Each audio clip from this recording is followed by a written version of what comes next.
आमचे मार्गदर्शक आदरणीय मोहन जाधव सर यांच्या 61व्या वाढदिवसानिमित्त आपण या ठिकाणी जमलेलो आहोत. सरांना वाढदिवसानिमित्त हे आयुष्य भरभराटीने आणि सुख समृद्धीने जावं. कारण सर एक असे व्यक्तिमत्व आहेत, राजकारण नसलं तरी ते मार्गदर्शन असं खूप करतात की कुणाला काय अडचण आली तरी शांत बसा आणि त्या ठिकाणी मार्गदर्शन करून त्यांच्या डोक्यातली हवा काढून टाकण्याचा त्यांचा मानस असतो. असे मार्गदर्शक आमचे मोहन जाधव सर यांच्यासाठी मी एकच सांगू इच्छितो की माणसानं सोन्यासारखं असावं. मात्र मी म्हणतो की माणसानं सोन्यासारखं मुळीच नसावं. कारण सोनं हे तिजोरीत राहतं, सोनं हे बँकेत राहतं, सोनं हे हातात राहतं. आणि व्हायचं झालं तर परिस व्हावं आणि सर्व लोकांचं सोनं करावं असं मी या ठिकाणी सांगू इच्छितो.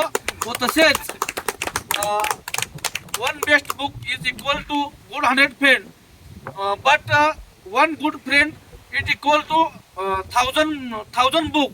म्हणजे याचा अर्थ असा की एक पुस्तक म्हणजे 100 मित्राबरोबर आहे आणि एक मित्र म्हणजे 1000 पुस्तकाबरोबर आहे, अशी ही त्याची व्याख्या होती. त्यानिमित्त या ठिकाणी सांगू इच्छितो की सरांना भावी वाटचालीस हार्दिक शुभेच्छा देतो आणि 2 शब्द संपवतो. जय हिंद, जय महाराष्ट्र.